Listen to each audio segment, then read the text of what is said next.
herido y dolido estás, y cansado del peso cargar, Cristo nos llama. Si al final del camino estás, sin saber hacia dónde mirar, Cristo nos llama. Ven ante su trono, el Padre te recibirá con sangre preciosa. Jesús borró nuestra maldad.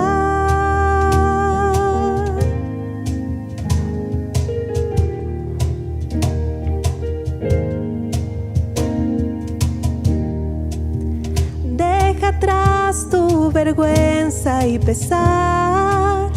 Ven a Él, ya no esperes más. Cristo nos llama.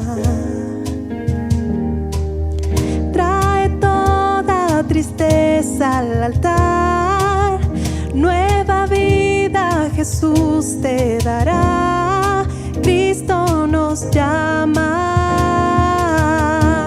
Ven ante su trono, el Padre te recibirá con sangre preciosa. Jesús borró nuestra maldad. Ven ante su trono, el Padre te recibirá con sangre preciosa. Jesús borró nuestra maldad.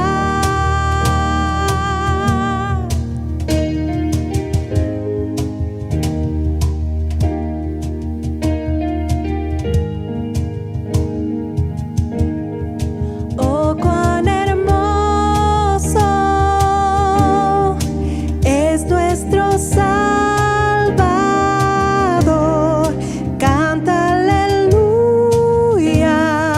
Cristo vive. Nadie es más grande, solo Él es Señor. Canta aleluya, Cristo vive. Oh, cuán hermoso es nuestro Salvador. Canta aleluya, Cristo vive. Nadie es más grande, solo Él es Señor. Canta aleluya, Cristo vive.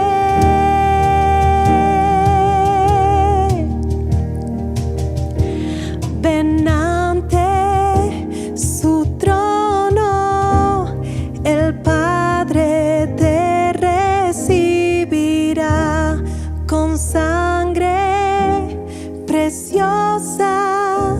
Jesús borró nuestra maldad. Ven ante su trono, el Padre te recibirá con sangre preciosa. Jesús borró nuestra maldad.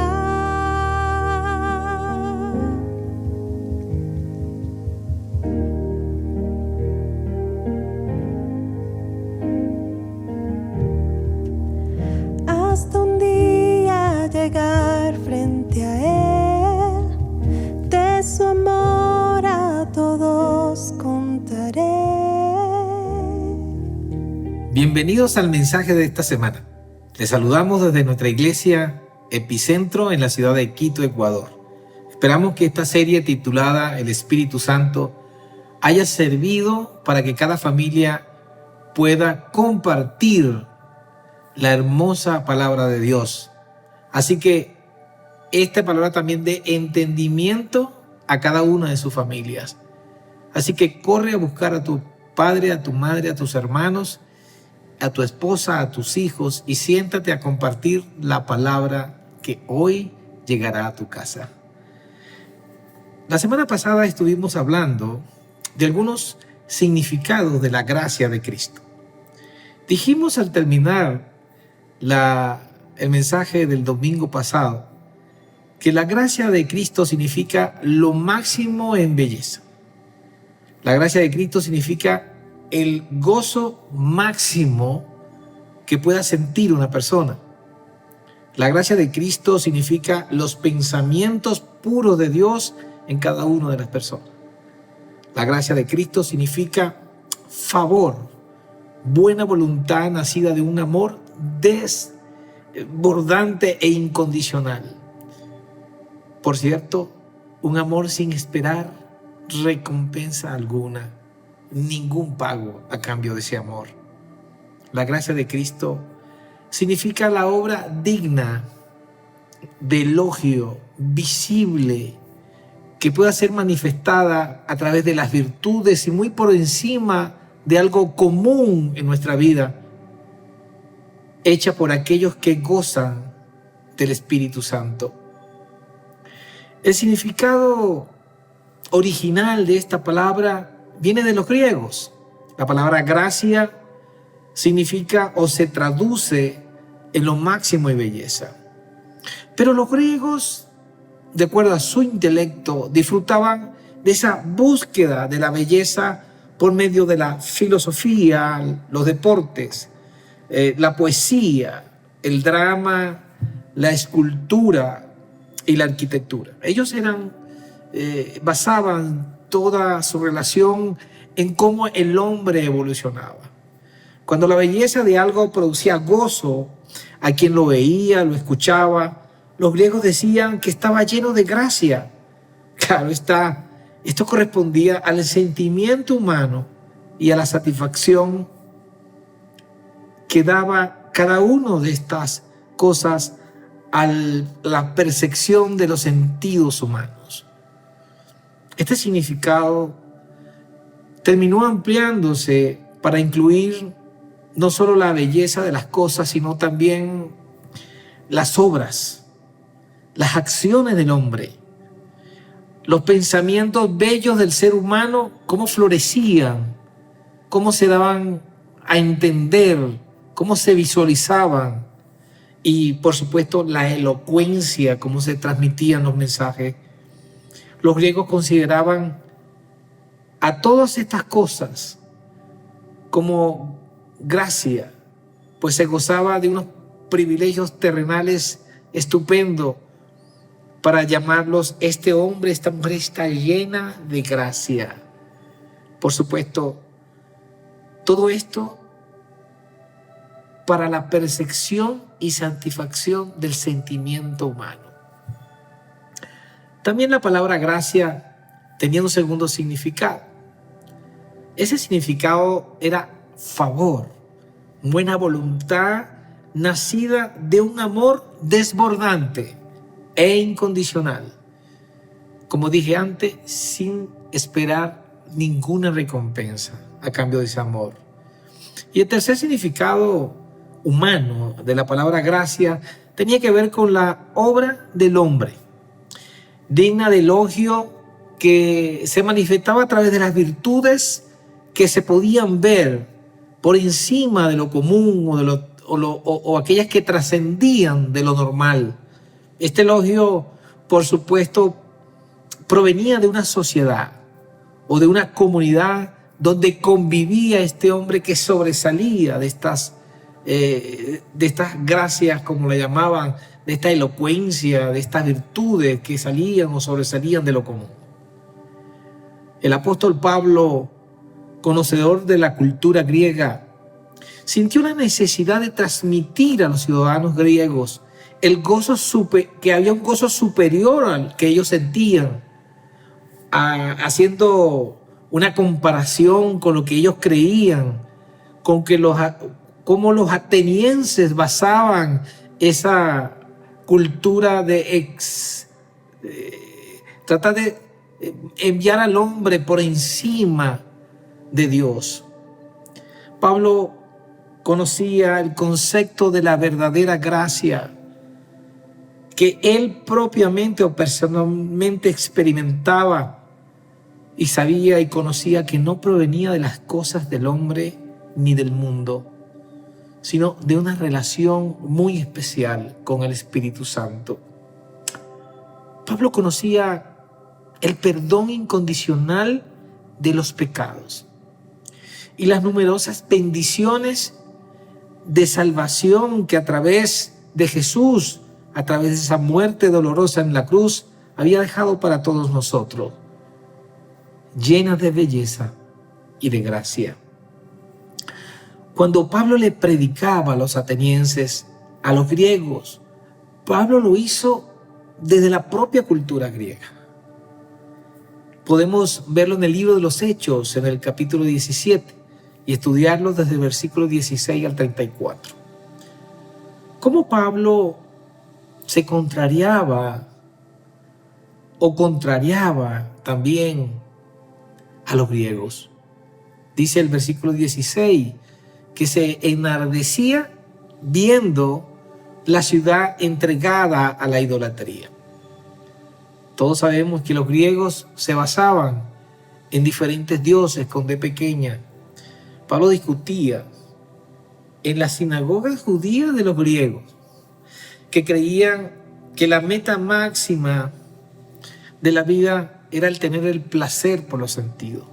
Pablo discutía, no solamente como dice el versículo en los atenienses, con los filósofos, los epicúreos y los estoicos. Los epicúreos eran aquellos que creían que la meta máxima del hombre era el placer de los sentidos. Y desde allí partían conceptos mencionados, como lo dije antes, que eran hombres o mujeres llenos de gracia. Los estoicos también creían y seguían una corriente filosófica basada en el dominio, control de los hechos por parte del ser humano, por parte del hombre, control de sus pasiones, de las cosas que hacían, todo lo que le podía perturbar en la vida del hombre. Y que este dominio se basaba en la valentía del propio hombre y la razón de carácter personal que cada uno tenía. Ellos se basaban en el yo puedo, yo soy capaz de alcanzarlo. Si tú lo logras, es porque has trabajado en el yo interno. Fue Pablo cuando en el versículo 22 se levantó y dijo: varones atenienses, en todo observo que son religiosos. Y yo quiero que apuntalemos esta palabra, viendo sus vidas y sus santuarios. Pablo veía en sus santuarios y veía en la vida como la llevaban los atenienses, los griegos, que eran una sociedad totalmente religiosa.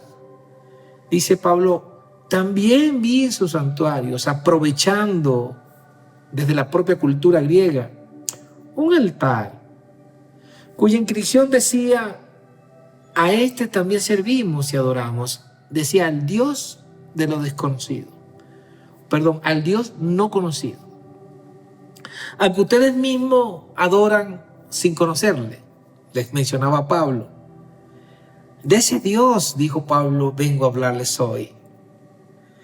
Continúa Pablo lleno de esa revelación que le caracterizaba en el versículo 24, diciendo que ese Dios que hizo este mundo y a todas las cosas que hay, siendo el Señor del cielo y de la tierra, el Dios que no habita en templos, y esto quiero recalcarlo muchísimo, el Dios que no habita en templos hecho de manos humanas, así dice la palabra, ni se deja servir por manos de hombre, como si necesitara algo Dios de los hombres. Dice la palabra, Él es quien da a todos vida, el aliento y todas las cosas que hay. El versículo 26 dice también que de un solo hombre hizo todas las naciones, así les decía a los atenienses, para que habitaran toda la tierra, y terminó los períodos de su historia y las fronteras y todas las cosas que hay en el mundo. Y agregan el versículo 27, diciendo, esto lo hizo Dios para que todos le busquen y lo encuentren. En verdad, Él no está lejos de ninguno de nosotros. Y el versículo 28 dice, puesto que en Él vivimos, nos movemos y existimos. Y termina diciendo Pablo lo siguiente, como alguno de sus propios poetas griegos ha dicho, haciendo mención a las lecturas que Pablo había hecho sobre algún poeta de la época, diciendo que de él somos descendientes. Pablo usaba la terminología griega, era conocedor, era un hombre muy estudioso. Vemos cómo estos hombres griegos endurecieron tanto su corazón lleno de religión, porque solo creían en lo que ellos mismos podían hacer y lograr. Ellos no conocían del amor de Dios. ¿Cómo aceptar la bendición del amor de Dios para que éste pueda estar en y con nosotros? ¿Acaso nos hemos llegado a endurecer tanto que podemos oír hablar del amor de Dios sin convencernos o sin sentir con ningún tipo de contrición o remordimiento en nuestro corazón? ¿Acaso no nos estamos comportando como esos griegos que seguían corrientes personales de la idolatría y del yo todopoderoso, haciéndose mención a ellos mismos como hombres, como pequeños dioses? Casi todos los cristianos de hoy pueden citar Juan 3:16. Sin embargo, solo queda la letra, porque se han olvidado de la vida que hay en estas palabras tan profundas, cuando dice, porque de tal manera amó Dios al mundo, que ha dado a su Hijo unigénito, para que todo aquel que en Él cree no se pierda, mas tenga vida eterna. Hay varias formas de amar. Hay varias formas de ver el amor de manera humana. Primero, el amor de los padres por los hijos es un amor en su propia carne y sangre. El amor que busca y anhela el sexo opuesto. Y el amor fraterno, que nos produce gozo cuando estamos con nuestros buenos amigos. Estos tres tipos de amor que siente el hombre, hay unos que podemos estudiar más, pero nos vamos a referir a estos tres: el amor de padre hacia el hijo, el amor hacia el esposo o la esposa, hacia el sexo opuesto, y el amor fraterno entre los amigos. Con esto no tiene ningún tipo de comparación posible entre el amor del ser humano y el amor de Dios. Porque el amor de los padres se limita únicamente a los hijos. El que existe entre los sexos se centra realmente en la pareja, en la mujer entre el hombre y el hombre en la mujer.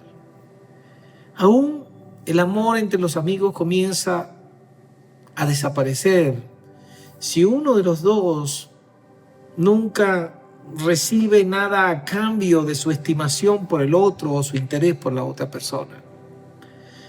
En cambio, el amor de Dios es un amor distinto. El amor de Dios es un tipo de amor que sacrifica todo, de una manera total por cada uno de nosotros, por ese a quien Él creó y ama. Porque Dios comprende y entiende lo valioso que somos como su creación. El amor de Dios es un amor genuino e incomparable. Podemos decir que el hombre y la mujer traicionaron a Dios, cayendo en un profundo pecado que tuvo como consecuencia una vida abominable, una vida de condenación, llevando a la destrucción eterna a la humanidad. Y a pesar de esta traición, Dios sacrificó amorosamente a su Hijo en el Calvario, en el Gólgota, para salvar la humanidad.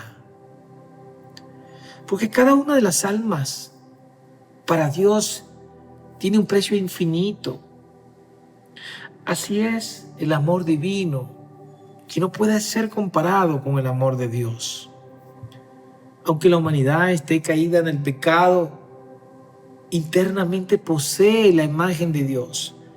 Y podemos convencernos, podemos convertirnos inclusive en personas nobles si recibimos la gracia de la redención. La redención es la acción y la consecuencia de salvar, rescatar a alguien que está perdido, dar por terminado un castigo, una condena, una pena. Es librarlo de ese embargo. En eso consiste el amor de Dios, y su amor es totalmente profundo y verdadero. El amor es algo que conlleva la entrega total por algo. Él amó tanto a los pecadores de este mundo que no escatimó ni siquiera a su Hijo, a su propio Hijo, sino que lo convirtió en el sacrificio, en el Cordero, para librarnos de ese pecado, de esa hipoteca, de esa deuda que habíamos contraído con el pecado. ¿No es acaso el amor verdadero el que nos ha llamado Él primero que nosotros haberlo amado a Él? Porque estábamos caídos en pecado. Es probable que Pablo, cuando se encontraba con los atenienses, se haya sentido conmovido hasta las lágrimas al hablar del amor de Dios basado en su propia vida pasada. Estoy seguro que si Pablo viniera hoy, también se conmoviera de la misma manera que se conmovió al ver el comportamiento de mucha gente, al ver cómo la gente se mueve en la religiosidad y en la frialdad. Y me pregunto, ¿cómo podemos restaurar nuestra fe? ¿Cómo podemos restaurar de manera que podamos sentir profundamente conmovidos como se conmovió Pablo por la gracia de Jesucristo y el amor de Dios?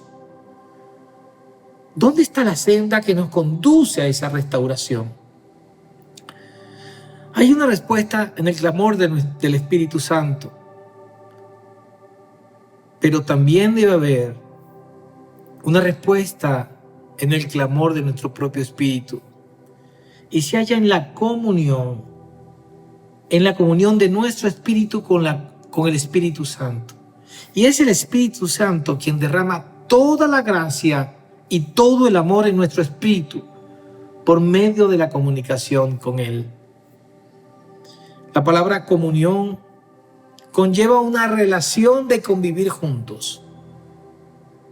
Es necesario para el bienestar humano, para el bienestar del hombre, la comunión con el Espíritu Santo. permanecer diariamente y mantener una amistad verdadera, pura, en una relación constante con la persona del Espíritu Santo, sobre todo para el bienestar espiritual del ser humano, del hombre. Nuestra fe crecerá en proporción directa al crecimiento de la comunión que tengamos con el Espíritu Santo, y desde allí recibiremos las bendiciones espirituales que están reservadas para nosotros. No hay otra forma. Aunque la gracia de Jesucristo y el amor de Dios abunden sin medida en los cielos para nosotros, no nos servirá de nada si no llegan estas bendiciones hasta nosotros, que las podamos palpar y sentir. Podemos vivir creyendo en las bendiciones, pero no reclamando las bendiciones. Es necesaria una relación de tu espíritu con el Espíritu de Dios. Y aunque tengamos un corazón repleto de anhelos, sin el Espíritu Santo no podemos satisfacer. Él es el único que puede ayudarnos a tener esa comunión con Dios en la oración. Así podemos orar de forma correcta en nuestras peticiones, y la Biblia lo confirma cuando dice en Tesalonicenses 3:5: y el Señor encamina sus corazones al amor de Dios y a la paciencia de Cristo. Y ese encaminar que dice la palabra no es más que la guía del Espíritu Santo hacia lo correcto, hacia la voz del Padre.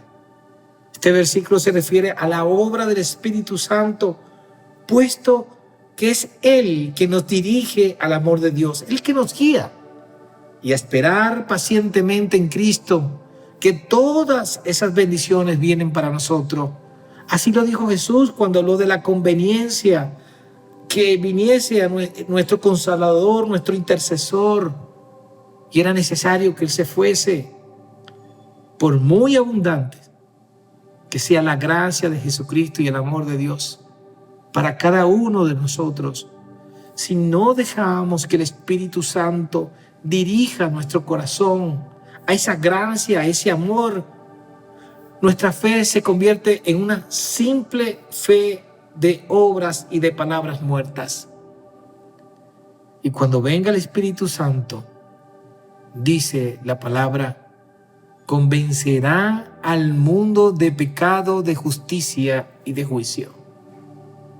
El Espíritu Santo lo intentará una y otra vez para convencerte. Pero si tú no decides hacerlo, nuestra oración será semejante a la de los fariseos, carente de vida por completo. La Biblia dice que el Espíritu Santo nos enseña y nos ayuda a nuestra oración. Leemos en Romanos 8:26. Y de igual manera, el Espíritu Santo nos ayuda en nuestra debilidad. ¿Qué debemos pedir y de la forma como conviene?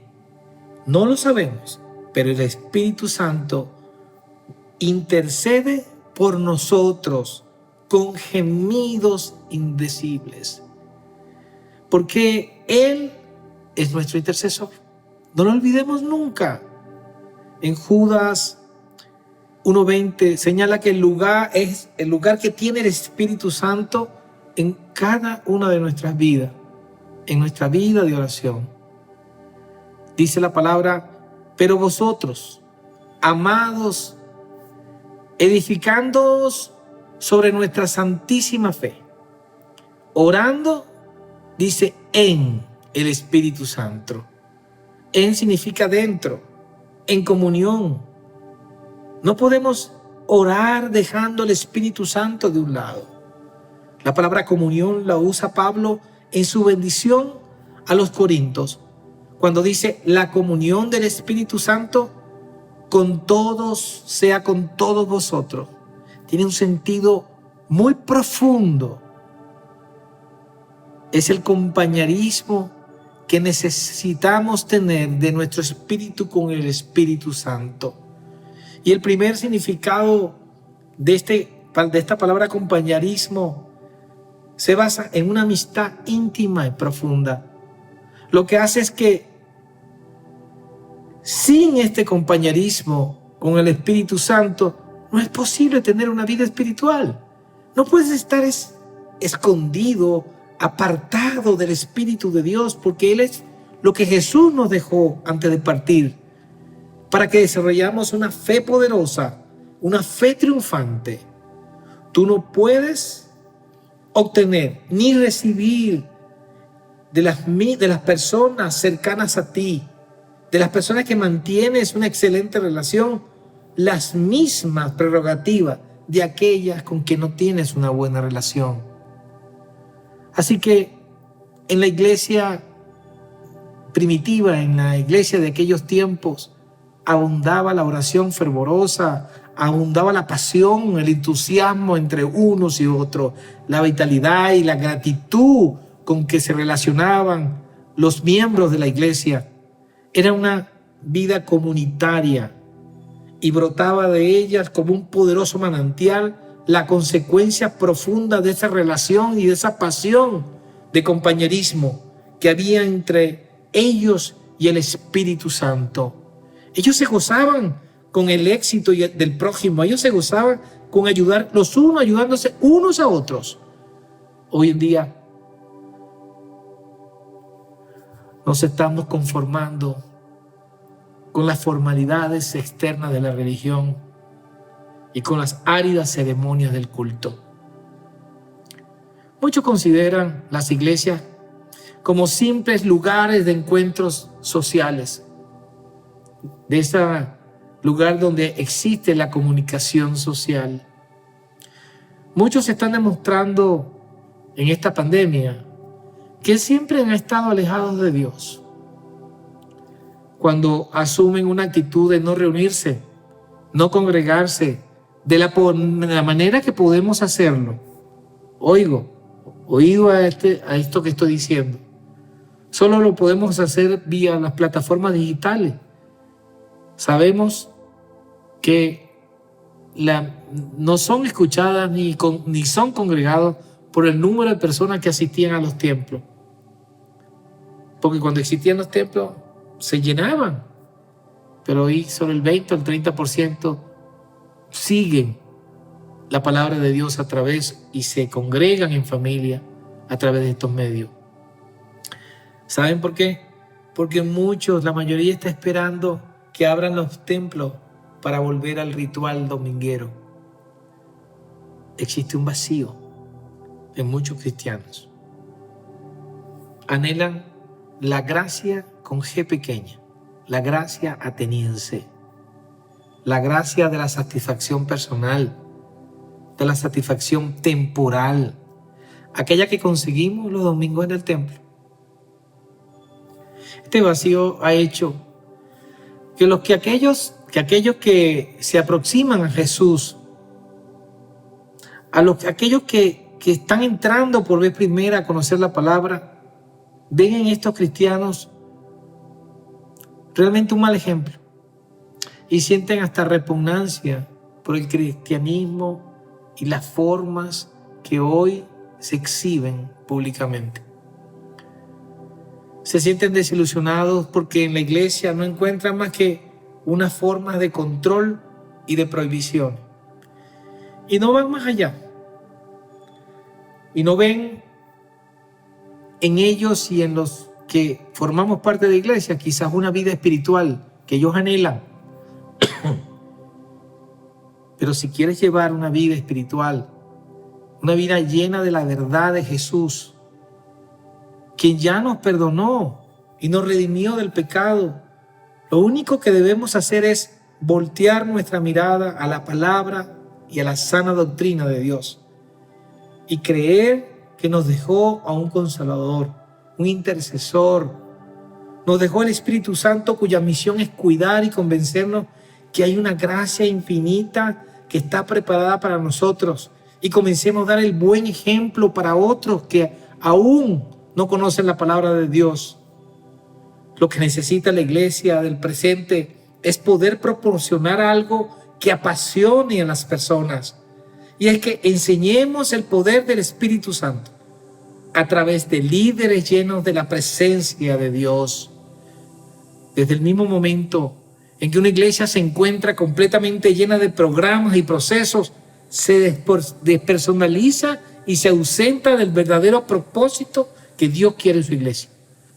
Pareciera que hemos convertido la fiesta de la resurrección de Jesús en un memorial fúnebre de Dios.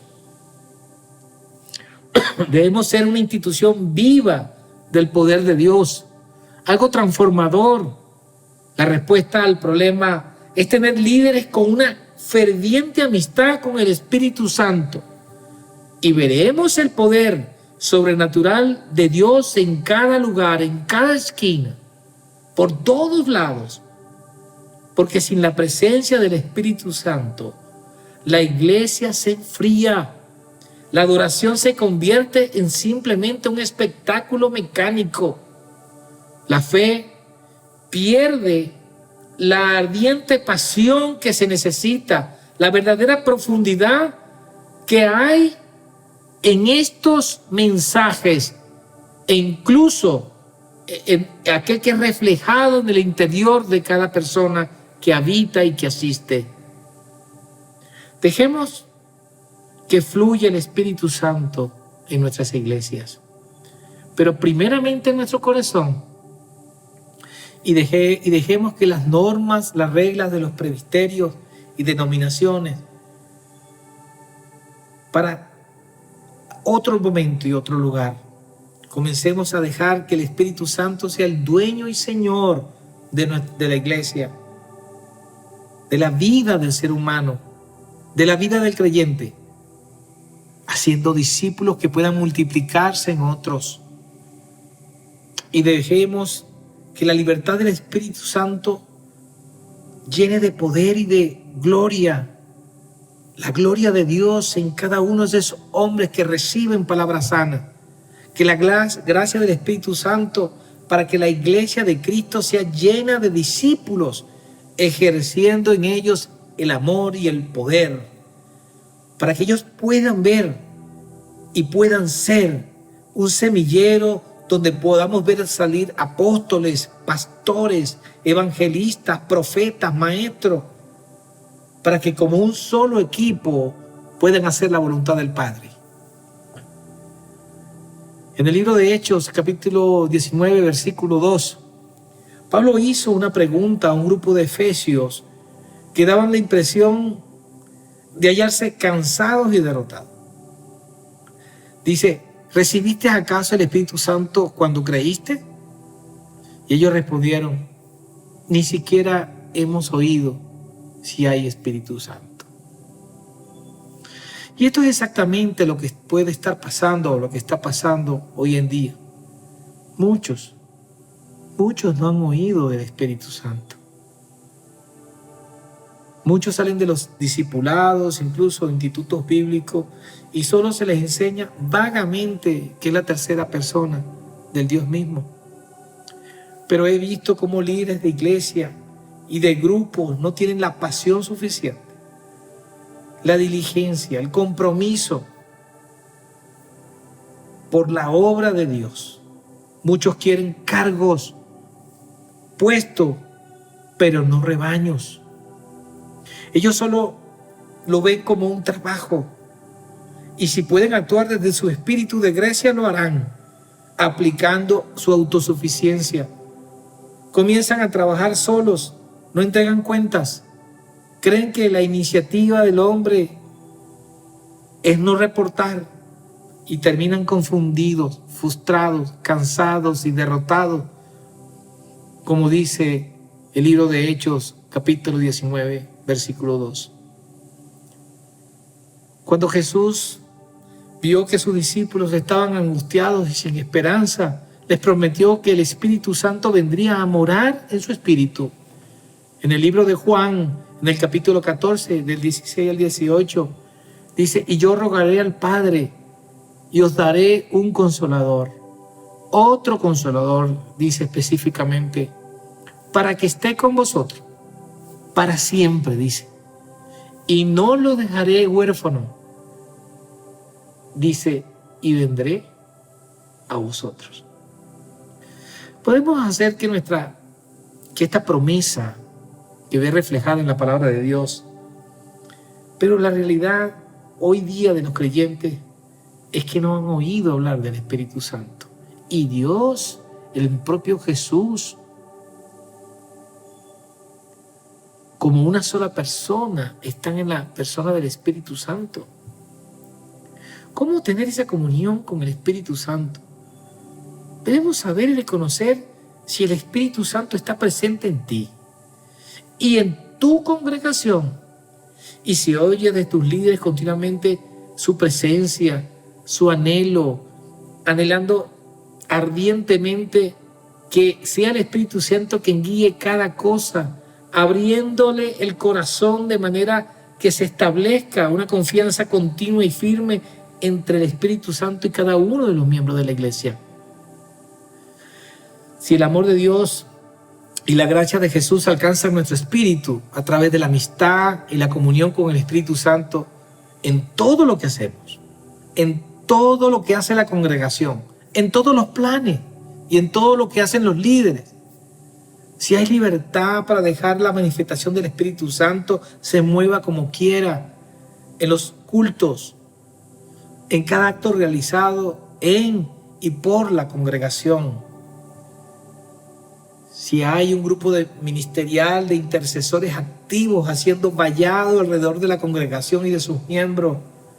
Si hay discípulos donde se enseña la intercesión del Espíritu Santo para con nosotros, para cada miembro, y que existen hermanos en la fe deseosos de multiplicarse para la gloria y honra de Dios. Te animo que identifiques y que puedas conocer a la persona de Dios como Padre Creador, como Hijo y Redentor y como Consolador e Intercesor. Y te aseguro que tendrás una vida llena de gracia y poder. Todo lo que hagas emprenderás bajo ese convencimiento de fe, una fe fructífera, y el Espíritu de Dios estará contigo cada día. La Biblia dice en el libro de Lucas, capítulo 5, versículo 10, dice que el deseo de Jesús es hacer que sus discípulos puedan ser pescadores de hombres. Y en 2 Corintios, capítulo 10, versículo 16, dice que llevaremos el Evangelio a los lugares más allá de nosotros. Y Filipenses 3:10 dice, a fin de conocerle y el poder de su resurrección. Así que debemos trabajar juntos, como hermanos, con un propósito común, los 5 ministerios, compartiendo gozos, tristezas, victorias y pruebas, para que el Evangelio pueda ser implantado en los corazones de las personas. El Espíritu Santo fue enviado a esta tierra con el firme propósito de que trabajara en la sociedad con los creyentes, a fin de volver la vida de espíritus muertos a espíritus llenos de vida, para dar testimonio de la gracia de Jesucristo en su resurrección. Antes de dejar este mundo, Jesús le dijo a sus discípulos en Juan 15, 26-27, cuando venga el Consolador, a quien yo os enviaré al Padre, el Espíritu de verdad, el cual procede del Padre, Él dará testimonio acerca de mí, habla Jesús, y vosotros daréis testimonio también, porque habéis estado conmigo desde el principio. Y yo digo amén a eso. No olvidemos, querida familia, que cuando venga el Consolador, cuando venga a tu corazón, tú darás testimonio también como lo dieron cada uno de los discípulos. Así que yo te declaro una palabra hoy de entendimiento, una palabra llena de fe, para que el Espíritu Santo pueda venir a cada uno de sus corazones. Así que dejo este mensaje hasta acá, para que puedas estudiarlo con tu familia, compartirlo con los amigos, profundamente en la palabra de Dios. Y hoy te digo que es el momento de tomar una decisión. Así que si tú no has conocido al Espíritu Santo, te invito a conocerlo.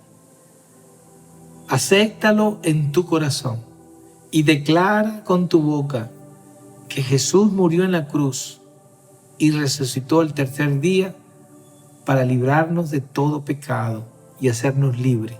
Invita al Espíritu Santo a morar en tu corazón y las cosas cambiarán. Nos vemos en un próximo mensaje. Si el camino estrecho es, tu espíritu yo seguiré, aunque quebrantado esté,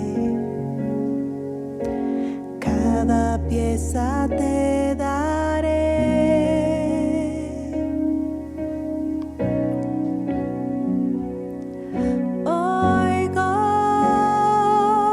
Tu voz aquí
Señor.